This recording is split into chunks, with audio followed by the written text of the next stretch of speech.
Las Buenas Nuevas Valencia, una iglesia para todos, presenta Buenas Nuevas para la Ciudad. Un mensaje práctico y motivador en la voz del pastor Carlos González. A partir de este momento, dispón tu corazón para recibir en él la palabra de Dios. Un aplauso de bienvenida, qué bueno encontrarnos hoy aquí. ¿Qué viene a tu mente cuando escuchas la palabra Navidad? Yo recuerdo de niño, mi mamá, yo anhelaba esa época. Mi mamá compraba los estrenos de nosotros en agosto, en las vacaciones, y era una tortura para mí, porque guardaban eso y yo empezaba a ponerme la ropa del 24 y 31 todos los días. Cuando no estaba, oye, me voy a ver bello el 24. Cuando ya llegaba el 31, 24 ya estaba sucia ya. De tanto que me la había puesto. Yo anhelaba esta fecha porque, ¿sabe? Los regalos, el encontrarnos con la familia. Y esas son todas las cosas que están asociadas en nuestra mente con la palabra Navidad. Reuniones de amigos y familias, nos encontramos, ¿sabe? El 24, el 25. Yo estoy planeando ya qué vamos a hacer el 25 y con quién nos vamos a encontrar. La comida. Yo conozco una gente a la que yo le hago transporte y las señoras que van en el transporte están planificando desde octubre las dietas, están en dieta desde octubre. Y yo le pregunto, bueno, ¿y por qué? No, porque es que en diciembre me suelto el moño, señor Carlos. O sea, eso es comida, que eso va a ser un sufrimiento tremendo no comer, ¿verdad? Los estrenos, la música. Yo vengo de estar en una iglesia donde hoy había un grupo de gaita, los arreglos de la casa. Y algo que nunca falta en estas épocas, que son las molestias y los pleitos familiares, ¿verdad? Siempre hay una historia horrible en la familia de algo que pasó un 24. ¿Ve? Al tío Antonio nadie le habla. Entonces uno pregunta en la familia, oye, pero ¿qué pasó con el tío Antonio? Eso es una historia que no se cuenta. Ay, pero ¿cuándo fue eso? 24, ya quédate hasta ahí, no preguntes más. Algo pasó en Navidad. Tío Antonio se emborrachó, algo dijo, algo hizo un espectáculo y todo el mundo en la familia rayó al tío Antonio. Entonces en Navidad recordamos lo que el tío Antonio hizo. De cualquier parecido con la realidad es mera coincidencia. Entonces la Navidad es un evento extraordinario. No por lo que sucede, no por lo que hacemos en la Navidad, sino por lo que sucedió. ¿Sabe? Yo no quiero detenerme, y esto lo vamos a grabar para colocarlo en la radio y en los días de Navidad yo estoy seguro que en la radio vamos a colocar en fechas especiales esto que estamos hablando hoy. Yo estoy claro, Jesús no nació en diciembre. Cuando uno revisa cuándo fue que eso ocurrió, Jesús nació entre el mes de agosto, mes de septiembre aproximadamente. Era la fecha de diciembre en tierras de Israel es de lluvia. Es época de lluvia. No pudo haber nacido en esa época porque el relato dice que los pastores guardaban las vigilias de la noche.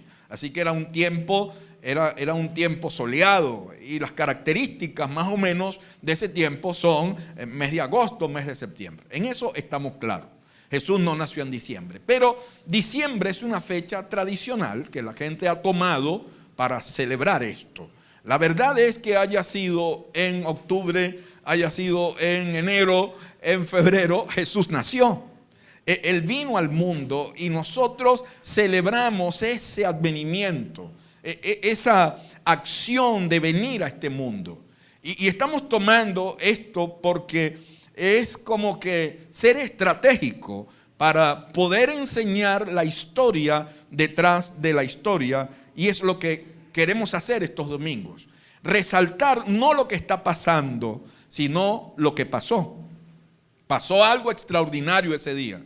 En ese momento sucedió algo que tiene que ver con nosotros hoy en el 2022, que afecta nuestro día a día, y eso yo tengo que traerlo al frente. El acontecimiento significativo de esa fecha se resume en Lucas capítulo 2, versículo 11. Esa fue la noticia que los ángeles dieron a los pastores. hoy les ha nacido en la ciudad de David, ¿qué? Un Salvador, que es Cristo el Señor. Oye, 400 años Israel había esperado esta noticia. Las generaciones se habían levantado en torno a la esperanza de un Salvador. Y de pronto aparece la noticia. Me gusta más cómo lo plantea la Nueva Versión Internacional. Dice, el Salvador, sí, el Mesías, el Señor ha nacido hoy en la ciudad de Belén, la ciudad de David. Esto tenía un peso para el israelita de aquel tiempo. El Mesías que ellos esperaban, el Salvador llegaba a este mundo. Y no el Salvador de Israel, el Salvador del mundo. Y es bueno que nosotros revisemos la historia detrás de la historia. Yo te voy a dar datos importantes estos domingos, que tal vez tú no los conoces, pero es la historia detrás de la historia y cómo se dieron las cosas en esta historia. Mira, Dios tiene una particularidad y es que Dios todo lo registró ahí en su palabra, ¿verdad? Y esta historia la vamos a basar en Lucas. Lucas fue un intelectual de la época, médico. Lucas anduvo con los discípulos, con los apóstoles.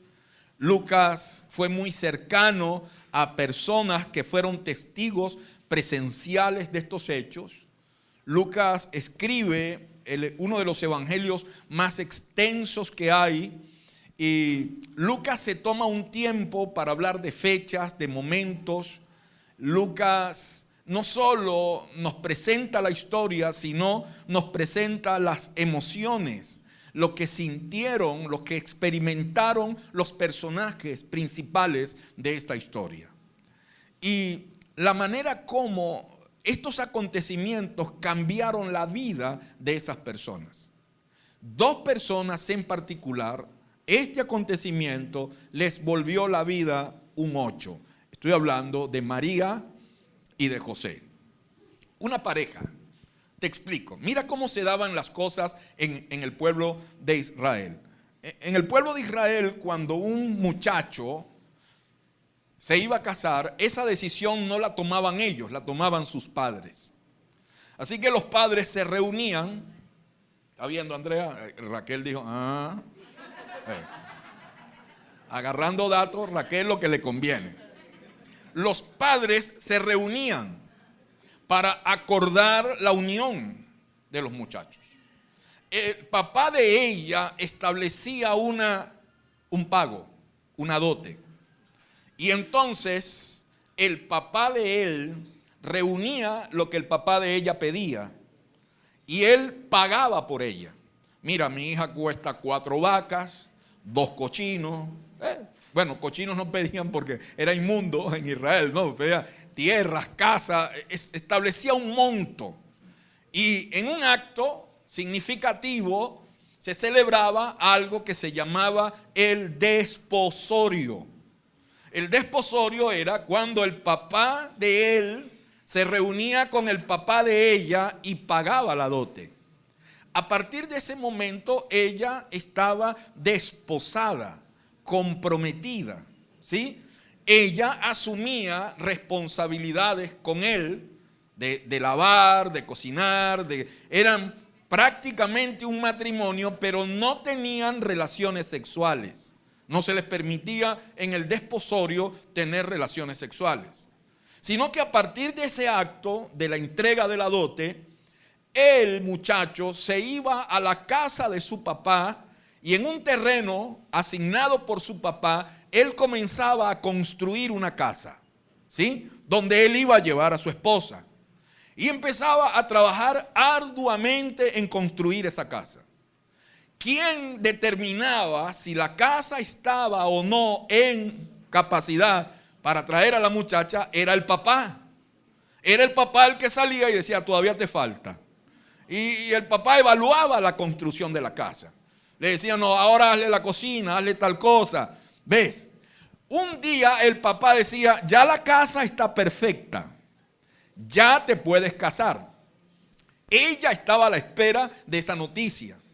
Entonces, ella, cuando ya empezaba a correrse la noticia que él había terminado la casa, ella enviaba, la familia de ella enviaban mensajeros y los colocaban escondidos en el camino. ¿Ves? Para que estos mensajeros, cuando el novio viniera a buscarla, porque el novio cuando la iba a buscar se empintaba, ¿ves? Y armaba una corte de otros solteros que iban con él, un cortejo, a buscar a su esposa en un carro. Y entonces estos mensajeros gritaban: ahí viene el esposo.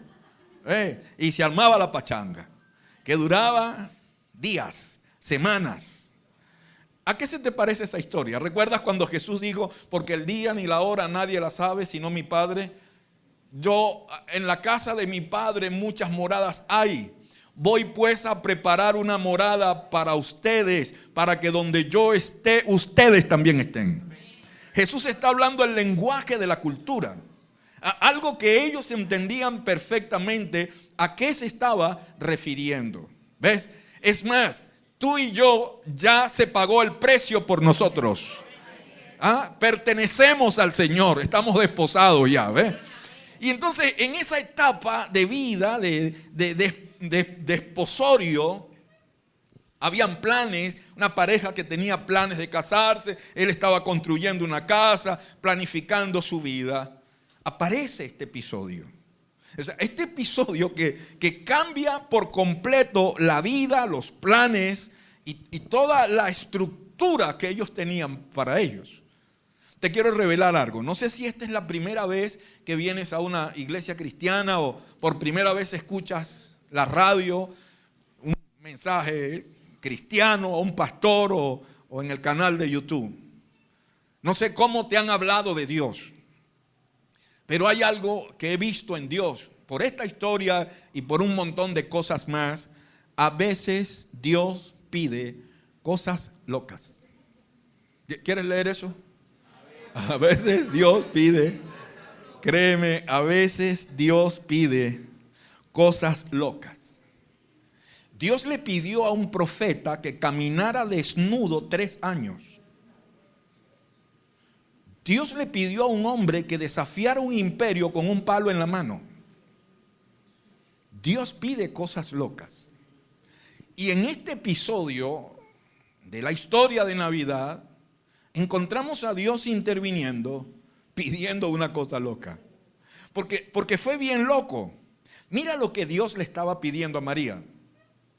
Le estaba diciendo: María, quiero que tengas un bebé sin haber estado con un hombre. Quiero que comprendas que Él es Dios.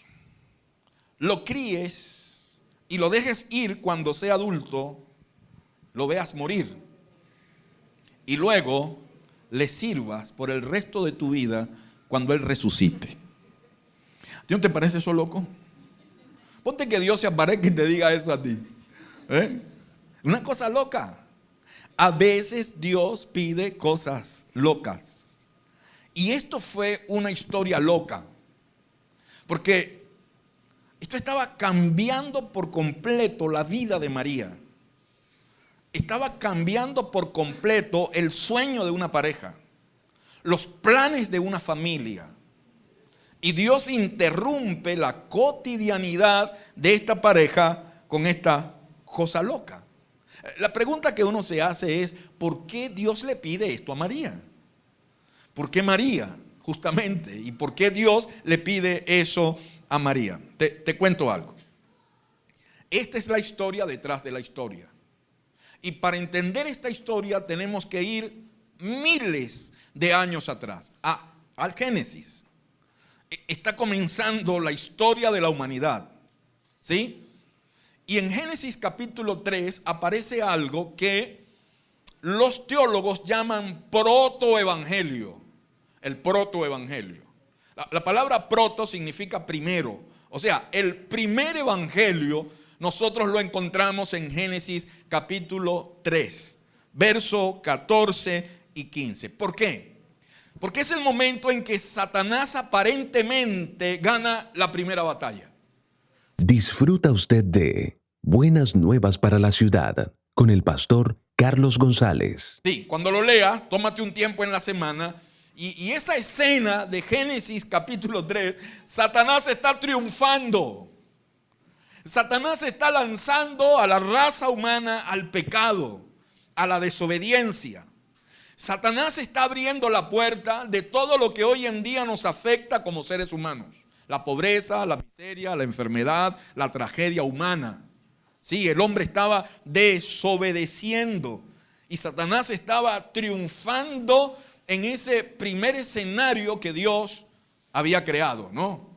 Era el huerto, donde todo era perfecto. Dios había creado un hombre perfecto, una pareja perfecta, todo estaba funcionando a la perfección y Satanás logra, oye, que la única norma que Dios establece, el hombre la violentara.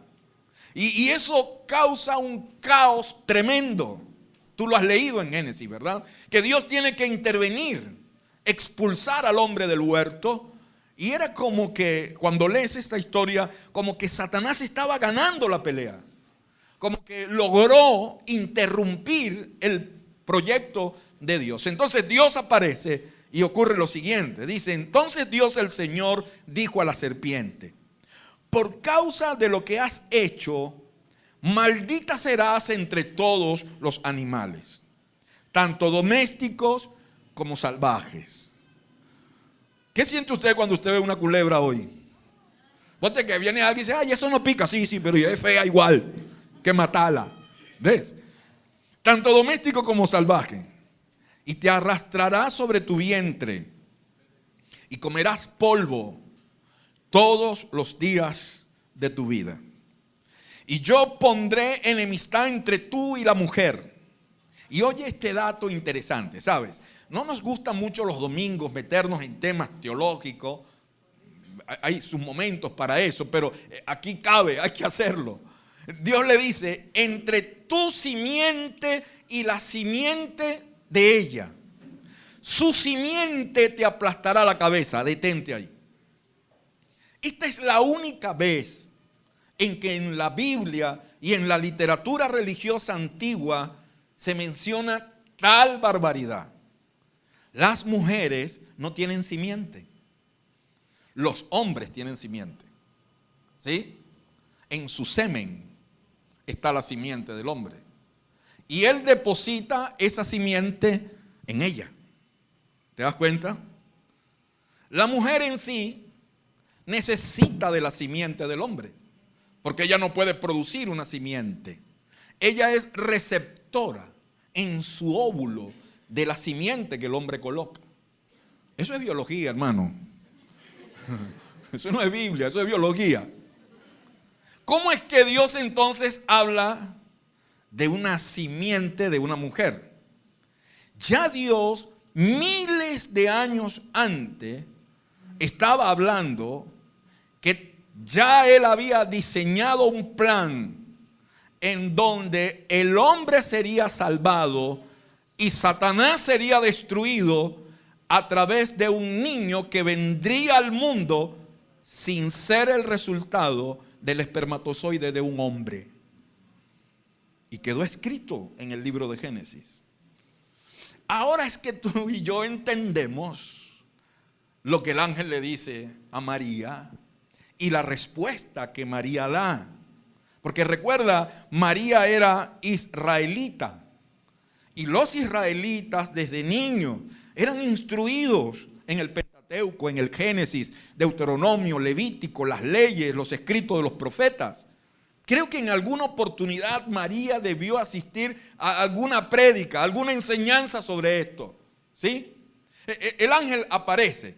Mira, Lucas capítulo 1. A los 6 meses, Dios envió al ángel Gabriel a Nazaret, pueblo de Galilea. Y muy curioso, Dios envía a un ángel llamado Gabriel. ¿Sabes qué significa Gabriel? Significa poder de Dios, autoridad de Dios. Y a este ángel Dios lo envía a Galilea, ¿no? A visitar a una joven virgen comprometida para casarse con un hombre que se llamaba José. Estaba en la época del desposorio, ya se había desposado con él, ya estaba comprometida, ya habían pagado la dote por ella. Y este que había pagado la dote por ella era descendiente del rey David. Era de la familia de David, de la tribu de Judá en la ciudad de Belén.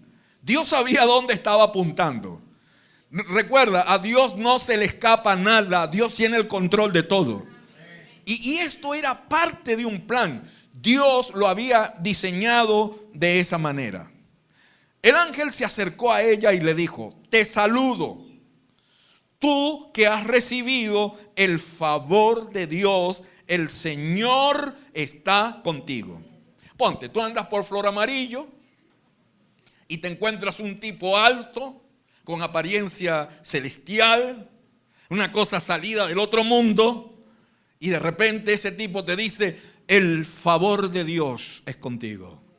Seguro tú, ay Dios mío, me vinieron a buscar, ¿verdad? Nadie me había avisado esto. Es lógico, es Lucas, es un médico el que está escribiendo la historia. Es un hombre que sabía de emociones, de salud emocional, salud mental y todas estas cosas. Por eso Lucas escribe lo siguiente. Él dice: ante estas palabras, ¿qué hizo María? Se perturbó. Lógico. Sus emociones se activaron y se preguntaba qué podría significar ese saludo. Se aparece un tipo raro, apariencia celestial, te dice: mira, el favor de Dios es contigo, has sido bendecida. Y viene el ángel y le dice lo siguiente.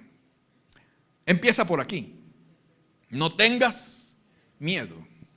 Vale, cálmate. Dios te ha concedido su favor. María, hay un plan diseñado desde hace miles de años.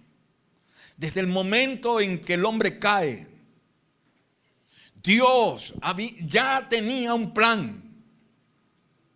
Y tú has sido favorecida para ser el instrumento importante en ese plan. Y este es el plan que Dios tiene. Quedarás encinta y darás a luz un hijo y le pondrás por nombre Jesús. Significa el nombre Jesús, Salvador. Él será un gran hombre y lo llamarán Hijo del Altísimo. Y Dios el Señor le dará el trono de David. La versión antigua dice: el trono de David, su padre. ¿Ves? Colócate en el lugar de María y escuchas a este ser celestial decirte eso. En ese momento saltó al corazón de María y a la mente de María lo que también saltaría a tu corazón y al mío: la lógica. ¿Sí? Ese planteamiento era ilógico. ¿Por qué? Porque cuando él le dice: y reinará sobre el pueblo de Jacob y su reinado no tendrá fin, la respuesta de María fue: ¿cómo podrá suceder esto? ¿Qué más? Yo soy virgen. Yo no he estado con José. No puedo hacerlo. No se nos permite en la ley. ¿Es que voy a violentar esa norma y acostarme con José? No puedo. ¿Cómo? ¿Cómo va a suceder eso si yo soy virgen? Yo no he estado con ningún hombre. Y oye la respuesta del ángel: el Espíritu Santo vendrá sobre ti y el poder del Altísimo te cubrirá con su sombra. Así que el santo niño que va a nacer lo llamarán Hijo de Dios. Quiero que apartes tu mentalidad evangélica por un momento. tu juicio y tu criterio religioso por un momento y veas esta historia desde el punto de vista humano. Es imposible, humanamente hablando, que esto ocurriera. El ángel le estaba diciendo: este niño que va a nacer no necesita la intervención del semen de un hombre, sino que el Espíritu Santo va a fecundar un óvulo tuyo. Y el poder del Altísimo se va a resumir en ese óvulo. Y ese santo ser que se va a formar será llamado Hijo de Dios. Esto en teología se llama unión hipostática. Anótelo. Esa palabra vale $30. Unión hipostática.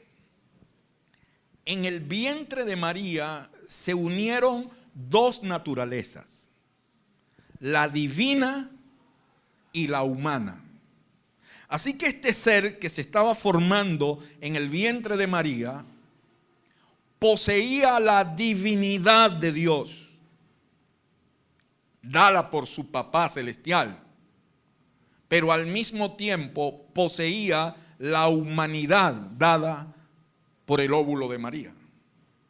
Ese ser iba a ser 100% humano y al mismo tiempo 100% Dios. Qué bueno, ¿verdad? 100% Dios, 100% humano. Jesús actuó como humano y actuó como Dios. Así que como humano nació a través de una mujer.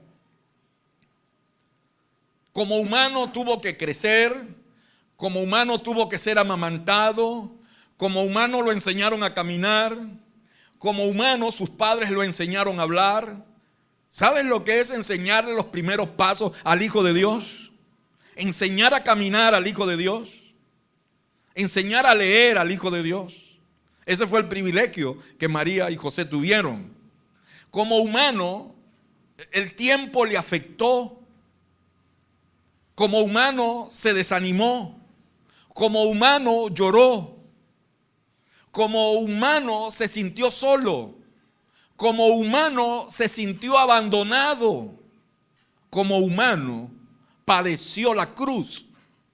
Y en la cruz fue colgado como humano.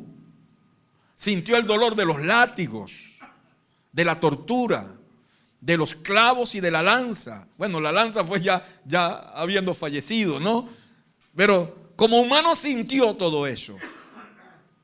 Pero como Dios reprendió al mar y al viento y le obedecieron. Como Dios caminó sobre las aguas. Como Dios le ordenó a los muertos regresar de la muerte. Como Dios tocaba a los leprosos y eran sanados.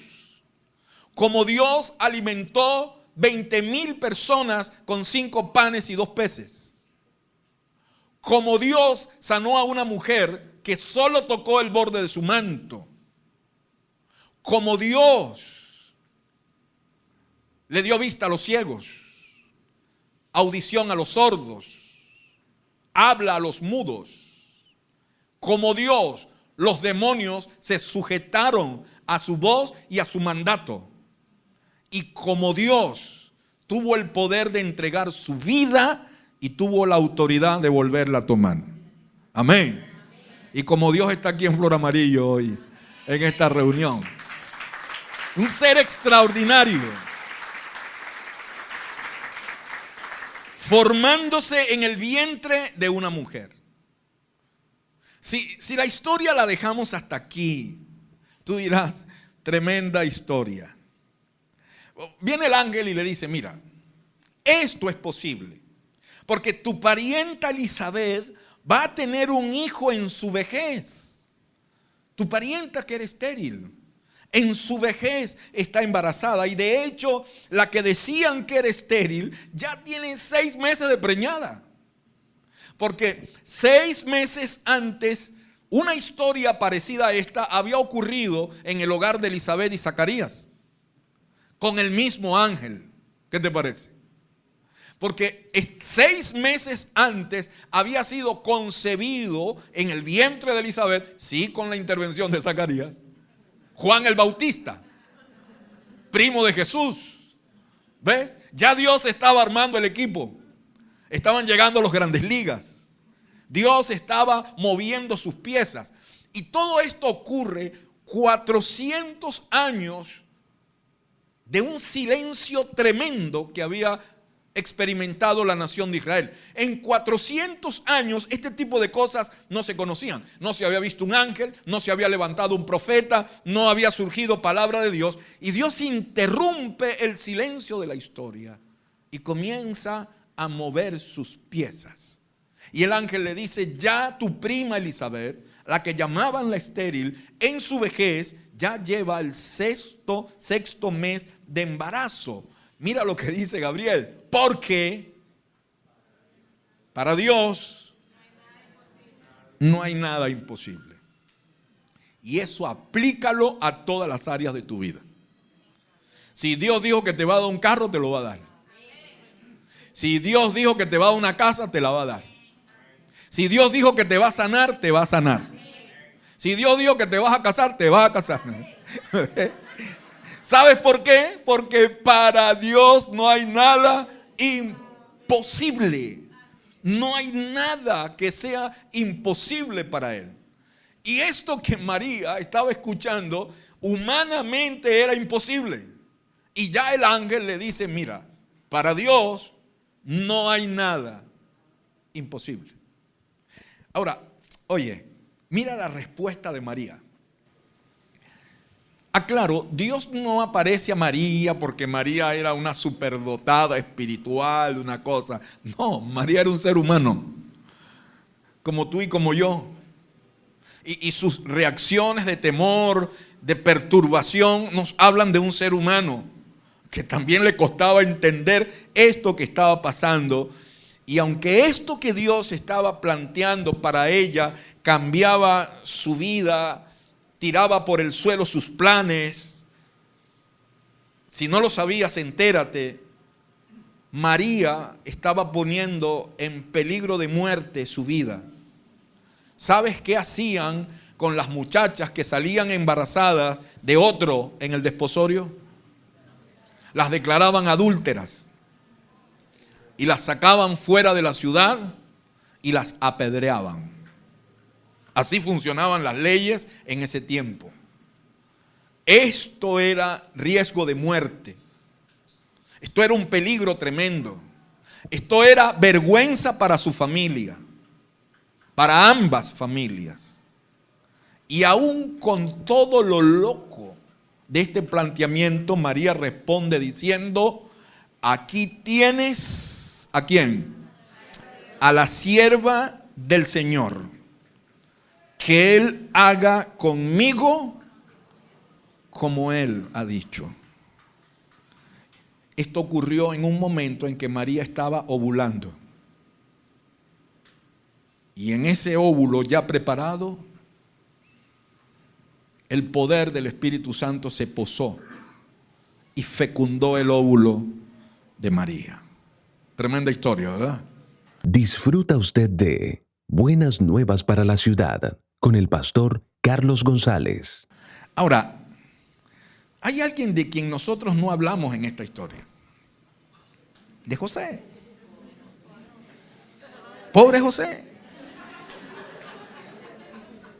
De él no hablamos. María. A María la sacan por allá a pasear por ahí. No. Hay que reivindicar a José, ¿verdad? Mira, si esto cambiaba la vida de María, esto cambiaba también la vida de José. El tipo estaba construyendo una casa. El tipo estaba fajado. Ponte en el lugar de José. Y que un día ella hable contigo y te diga: estoy embarazada, no es tuyo. ¿De quién es? del Espíritu Santo. Eso que tú estás pensando lo pensó José. Mira, a otro con ese cuento, ¿no? Eso que tú estás pensando lo pensó José. Él era un ser humano. Y cuando yo preparaba estas notas, encontré un par de cosas en las actitudes que José tuvo, increíbles, increíbles. Mira, como José su esposo, Mateo resalta, relata lo que pasa con José. Como José su esposo era hombre justo y no quería exponerla a vergüenza pública, ¿qué hizo? Resolvió divorciarse de ella en secreto. O sea, la respuesta de José fue humana y lógica, muy lógica. Él dijo, si yo saco esto a la luz, apedrean a María, la van a apedrear. Y como era justo y él no quería exponerla a ella, resolvió divorciarse en secreto. ¿Sí? Y, oye, pero cuando él estaba considerando hacerlo, se le apareció en sueños Gabriel. Otra vez Gabriel. Y mira lo que le dice el ángel. José, hijo de David, no temas recibir a María como tu esposa. Recíbela. Porque ella sí ha concebido por el Espíritu Santo. Así que ella dará a luz un hijo y tú le pondrás por nombre Jesús, porque él salvará a su pueblo de sus pecados. Y cuando José despertó del sueño, dio por sentado que Dios había hablado con él. Así que hizo lo que el ángel del Señor le había mandado. E hizo dos cosas tremendas para un hombre de la época. Número uno, recibió a María como esposa. Así que terminó la casa, trajo la parranda de amigos a buscarla, ¿sí? Celebraron las fiestas y la recibió como esposa. Pero no sé si lo habías leído en la Biblia, dice, pero no tuvo relaciones conyugales con ella hasta que dio a luz a su hijo. No estuvo con ella sexualmente, no reclamó ese derecho como era un reclamo en la cultura judía, no lo hizo. Respetó y honró lo que estaba ocurriendo con ella. Y cuando nació el niño, él le puso por nombre Jesús. José es el modelo de un padrastro perfecto. José fue un padrastro perfecto. Así que tomó este niño que no venía de él y lo crió como suyo. Lo protegió, lo amó, lo tomó como su primogénito, le enseñó su oficio y lo hizo tan bien que a Jesús no solo lo llamaron hijo de Dios, hijo de David, sino que también lo llamaron el hijo del carpintero. José hizo su trabajo. Ahora entiendo por qué 33% de los hombres del mundo se llaman José. Porque todos queremos tener un José en la familia. Mira, un aplauso para José, ¿vale? Tremendo tipo. Tremendo hombre, noble. Era el descendiente de un rey. José era el descendiente de un rey. Y nos dio el modelo perfecto de cómo ser un padre sustituto. y cómo cuidar, cómo proteger y cómo amar a un ser que no nació de tu simiente. Y José lo hizo. Sabes, cada domingo de estos, hasta el 18, quiero que tomemos una palabra de cada episodio que te voy a narrar. Créeme que la semana que viene va a estar espectacular y la otra súper buena. Y en cada relato de esta historia, detrás de la historia, yo quiero que saquemos un valor. Y el valor que extraigo hoy de toda esta historia es este: confianza. Confianza. Es un valor fundamental en nuestra relación con Dios. ¿Sabes cuál es el sinónimo de ese valor? Fe. Fe es confianza. Y esa confianza tú y yo la vamos a necesitar, porque en algún momento, créeme, Dios te va a pedir hacer algo loco. ¿Qué hacer cuando Dios pida algo loco de nosotros? ¿Qué respuesta voy a dar a eso loco de Dios? Yo he hecho cosas locas que Dios ha pedido que yo haga. Aceptar mi llamado al ministerio fue algo loco. Dios interrumpió mis planes y Dios dijo a servirme, y lo acepté. Dejar la organización donde me formé por años teológicamente y ministerialmente, salir de esa organización fue algo loco, un salto al vacío, y lo acepté. Fue loco aceptar nuestro primer pastorado. Evelyn y yo comenzamos a pastorear un grupo de personas que siempre que hablamos de ellos decimos: nunca hemos visto tantos problemas en un grupo tan pequeño de personas. Problemas de todo tipo. Se reunían en una plaza. Cuando llovía salía que teníamos que correr con los equipos en la cabeza.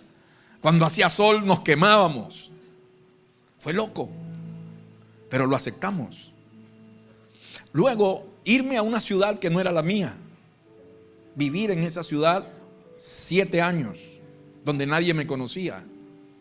Fue loco y lo aceptamos. Luego regresar y fundar esta iglesia, sin dinero, sin experiencia, sin gente, sin recursos. Fue muy loco, pero lo aceptamos. Quedarme en Venezuela cuando el país se desplomó, cuando la economía se vino al suelo, cuando la gente comenzó a irse a montones, cuando amigos nuestros se fueron de esta iglesia buscando rumbo en otras naciones, cuando nos quedamos sin músicos, sin dinero, sin equipo de trabajo, cuando nuestras calles se llenaron de soledad y de comercios vacíos, cuando la gente adelgazó. Y cada domingo yo veía gente de la iglesia llegando con un hueco nuevo en la correa. Yo tengo un amigo aquí cerca, se llama Juan. Y Juan tiene una particularidad. Juan siempre anda en mono, siempre anda en mono. Es raro cuando yo veo a Juan en un pantalón, siempre en mono. Y yo soy curioso. Y yo le pregunté: Juan, ven acá, que tú tienes una manía ahí, una obsesión con los pantalones, la correa. Me dijo: no, loco, ¿sabes? La diáspora, la crisis país. Juan me decía: yo adelgazaba todos los días, todos los días le tenía que abrir un hueco nuevo a la correa. Y un día me obstiné y dije: no uso más correa, y empecé a usar mono. Los monos lo que hago es apretarme nada más la trenza. ¿Ves? Quedarse en Venezuela ese tiempo fue loco y lo aceptamos. Luego, irme a viajar a un país donde nadie me conocía. 4 años.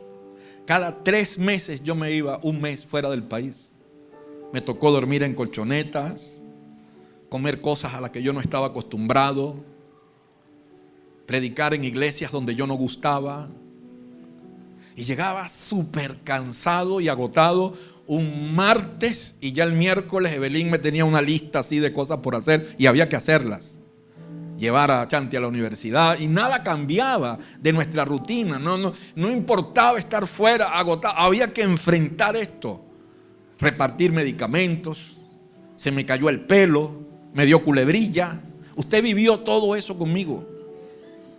Hasta se burló de mí.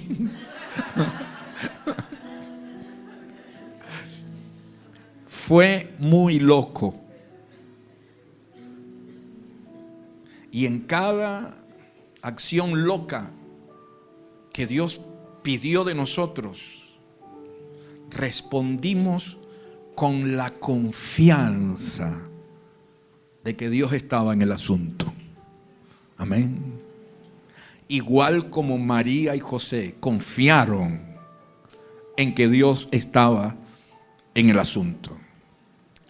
Así que óyeme, a veces Dios pide cosas locas.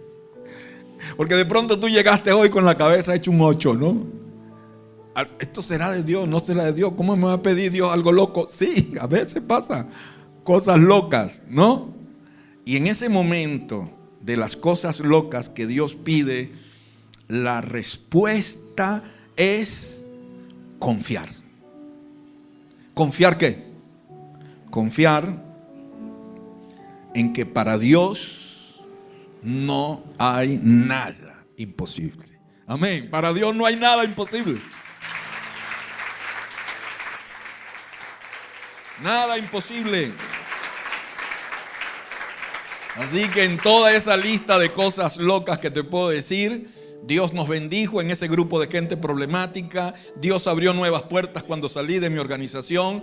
Dios nos prosperó a la ciudad donde fuimos, aunque no era nuestra. Cuando nos mudamos, nos fuimos en un 350, las cosas que teníamos. Y cuando regresamos, tuvimos que alquilar un camión 750 para traer todo lo que Dios nos había dado. Nos fuimos 2 y regresamos 3. Dios nos bendijo. Dios nos prosperó. Dios nos dio nuevas experiencias. Así que en cada viaje que tuve que hacer en otro país, Dios nos permitió conocer nuevas personas, abrir nuevas oportunidades y quedarnos en Venezuela. En el tiempo más crítico ha sido la experiencia de fe más extraordinaria que esta iglesia ha vivido durante todo este tiempo, porque nada hay imposible para el Señor, ¿sabes? Nada hay imposible para el Señor. Yo te animo a que le entres a este año que viene con toda la confianza en ese Dios de María y de José. Ese Dios que para Él no hay nada imposible. Yo no sé qué traerá este nuevo año. Lo que sí sé es que Dios estará contigo. Amén. Dios estará contigo. Estará con tu familia. Dios estará ahí en cada momento, haciendo posible lo que tú y yo pensemos que es imposible. Dios te bendiga. Dios te bendiga. Gracias por venir a estar hoy. Vamos a estar en pie esta mañana.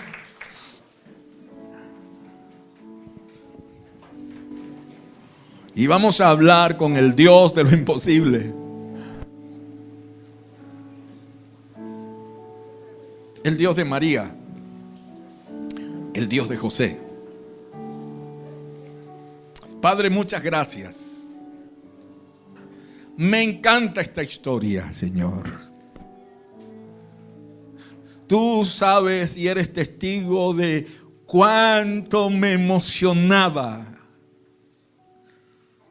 cuando preparaba estas notas. Porque me vi retratado ahí, Señor.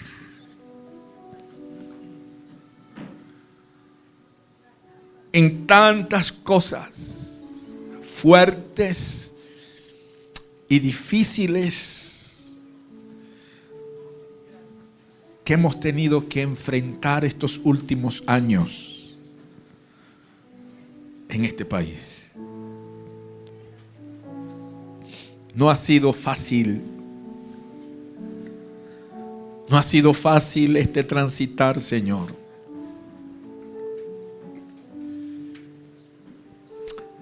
No ha sido fácil para mí ver a los míos sufrir.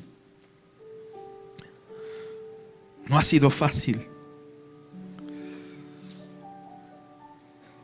permanecer aquí No ha sido fácil el vigía, Señor. No ha sido fácil, ni fácil de digerir tu llamado, pero lo hemos hecho. Y hoy estamos terminando este año, Señor, estos 3 domingos que ya nos faltan, en victoria.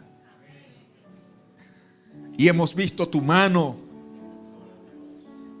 hemos visto tu provisión, Señor. Hemos visto tu ayuda, tu sustento. Has sacado agua de una roca, Señor.